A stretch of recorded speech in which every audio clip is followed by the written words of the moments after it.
Odilbek, nimalar yozishyapsan? Bu shaxsiy adolat. Har bir insonning shaxsiy hayoti va yozishmalari sir tutilishi kerak. Shaxsiy hayot daxlsizligi. Buni doim yodingda tut. Ha, rostdan ham. Men buni bilmasdim. Ana endi bilib olding. Kel, bugun shaxsiy huquq va erkinliklar mavzusini davom ettirsak. O'ylaymanki, bu hammamiz uchun qiziq va juda foydali bo'ladi. Aziz bolajonlar, Konstitutsiyamizning 31-35 moddalarida ham shaxsiy huquq va erkinliklarimiz belgilangan. Masalan, 31 moddaga ko'ra, har bir inson shaxsiy hayotining daxlsizligi, shaxsiy va oilaviy sirga ega bo'lish, o'z sha'ni va qadr-qimmatini himoya qilish huquqiga ega. Shuningdek, har kim yozishmalari, telefon orqali so'zlashuvlari, pochta, elektron va boshqa xabarlari sir saqlanishi huquqiga ega. Sir nima ekanligini bilamiz, bolajonlar. Har kimning o'ziga yarasha siri bo'lishi mumkin. Masalan, sen menga ko'p gaplaringni ishonib aytasan, adolat. Agar men uni boshqa odamga yetkazsam, buning sirligi qolmaydi.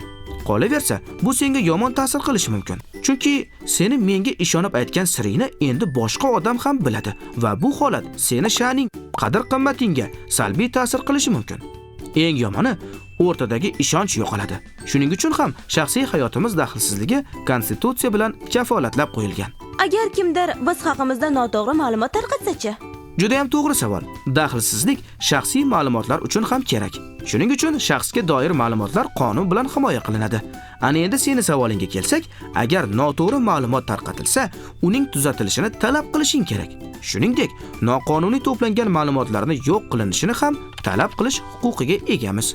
O'zi daxlsizlik juda keng tushuncha.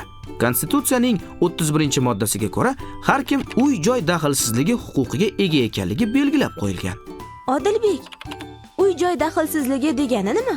Bu shuni anglatadiki, hech kim bizning uyimizga o'z boshimchalik bilan kira olmaydi yoki uydagi narsalarni ruxsatsiz tekshira olmaydi. Masalan, seni xonadagi yoki shaxsiy narsalaringni begonalar o'z boshimchalik bilan tekshira olmaydi. Faqat qonunga binoan va sud qarori bilan mumkin bo'ladi. Demak, bizning uyimizga boshqa odamlar ruxsatsiz kira olmaydi. Bu xavfsizligimizni saqlash uchun, to'g'rimi? Ha, bu qonun uy-joyimizni himoya qiladi. Har bir insonning shaxsiy makoni bor va uni buzishga yo'l qo'yilmaydi.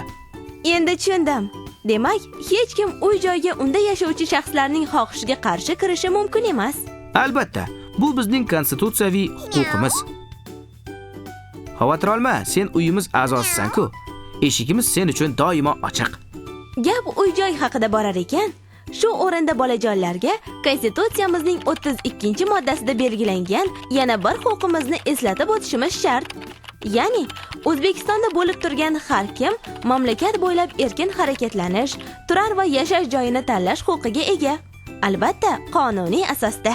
Bundan tashqari, aziz bolajonlar, har kim O'zbekistondan tashqariga erkin chiqishi mumkin. Biroq qonunda belgilangan ayrim hollarda cheklov bo'lishi mumkin. Masalan, u odam jinoyat sodir qilgan bo'lib qidiruvda bo'lsa. Shuningdek, fuqarolarimiz O'zbekistonga to'sqinliksiz qaytish huquqiga ega. Bu ham sizlarga kerakli ma'lumot. Axborot deganingga yana bir huquqimiz yodga tushdi, Odilbek. Bu borada alohida aytib o'tishimiz zarur. Konstitutsiyamizning 33-moddasida har kim istalgan axborotni izlash, olish va tarqatish huquqiga ega ekanligi alohida belgilangan.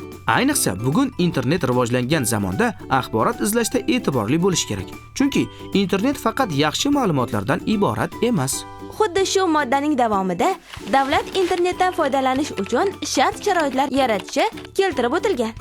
Biroq bu xohlagan axborotni internetda tarqatish mumkinligini anglatmaydi. Ya'ni, har kim xayolga kelgan fikrni o'ylamasdan yozaversa, bu ham to'g'ri emas. Fikr bildirishdan avval u keltirib chiqaradigan oqibatni ham hisobga olish kerak. Shuning uchun ham axborotga bo'lgan huquq ba'zi o'rinlarda cheklanadi. Ya'ni, hamma axborotni tarqatish qonunga to'g'ri kelmaydi. Unutmang bolajonlar, axborot konstitutsiyaviy tuzumga xilof bo'lsa, aholining sog'lig'ini himoya qilishni nazarda tutib, shaxslarning huquq va erkinliklarini himoya qilish maqsadida jamoat xavfsizligini, tartibni ta'minlashni ko'zlab, davlat siri darajasidagi ma'lumot bo'lsa, cheklanadi. Bunday ma'lumotlarni tarqatish taqiqlanadi. Odilbek, senga ham internetda ba'zi saytlarga kirib bo'lmaydi deb yozadimi? Ha, men ham shunday paytlarga duch kelaman. Nima uchun shunday qilib qo'yishgan ekan? Shuni tushunishga harakat qilyapman. Biz axborot tarqatish huquqiga egamiz, lekin nima uchun ba'zi ma'lumotlar biz uchun yopiq? Aniqroq tushuntirsam, ba'zi ma'lumotlar xavfli bo'lishi mumkin. Masalan, kimdir bank hisob raqaming yoki shaxsiy ma'lumotlaring haqida biladigan bo'lsa, bu ma'lumotni yomon maqsadda ishlatishi mumkin. Haqiqatdan ham, agar kimdir mening shaxsiy ma'lumotlarimni bilib qolsa, undan foydalanishi mumkin. Shuning uchun shunday ma'lumotlar yashirin saqlanar ekanda, to'g'rimi? Axborot juda kuchli qurol. Masalan, internetda bolalarni o'ziga jalb qilayotgan turli o'yinlar bor. Ular orasida kerak bo'lsa bolalar hayotiga xavf solayotgan, ularni o'z ta'sir doirasiga olayotganlar ham topiladi. Hatto bu o'yinlarda bolalarga turli xavfli topshiriqlar berilib, oxiri jarohat yoki o'lim bilan yakunlanayotgan holatlar ham borligi achinarli.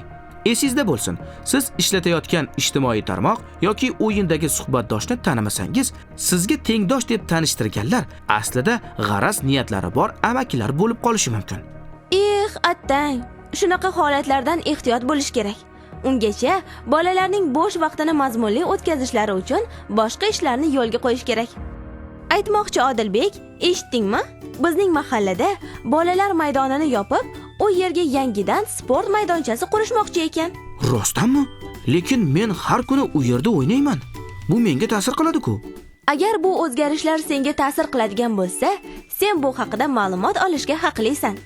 Konstitutsiyamizning 34-moddasiga ko'ra, tashkilotlar, mahalla fuqarolar yig'inlari, ularning rahbarlari har kimga o'z huquqlari hamda qonuniy manfaatlariga daxldor bo'lgan hujjatlar, qarorlar bilan tanishish imkoniyatini yaratishi shart.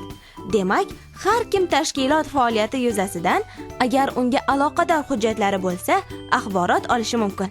Ya'ni men mahallaga borib, maydoncha nega yopilayotganini va u yerda nima qurilishini so'rasam bo'lar ekanda, to'g'rimi? To'g'ri. Senga tegishli hujjatlar va qarorlar bilan tanishishga haqlisan. Ular maydonchani nega yopishayotgani va nima qurilishini tushuntirib berishlari kerak. Demak, biz o'zimizga tegishli bo'lgan ma'lumotni bilishga haqlimiz. Bilasanmi, Odilbek? Biz ko'p e'tirof etadigan yana bir huquq va erkinligimiz bor. Vijdon erkinligi.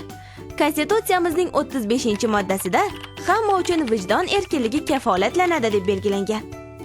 Xo'sh, bu nima degani? Vijdon erkinligi bu fuqarolarning xohlagan dinga e'tiqod qilish yoki hech qaysi dinga e'tiqod qilmaslik bo'yicha kafolatlangan konstitutsiyaviy huquqidir. Xullas, shunaqa gaplar. O'ylaymanki, bugungi darsimiz siz uchun qiziqarli va tushunarli bo'ldi. Men hammasini tushundim. Bundan keyin sening yozishmalaringga qaramayman. Umuman olganda, shaxsiy hayotimiz va uyimiz himoyasi davlat va qonunlar tomonidan kafolatlanadi.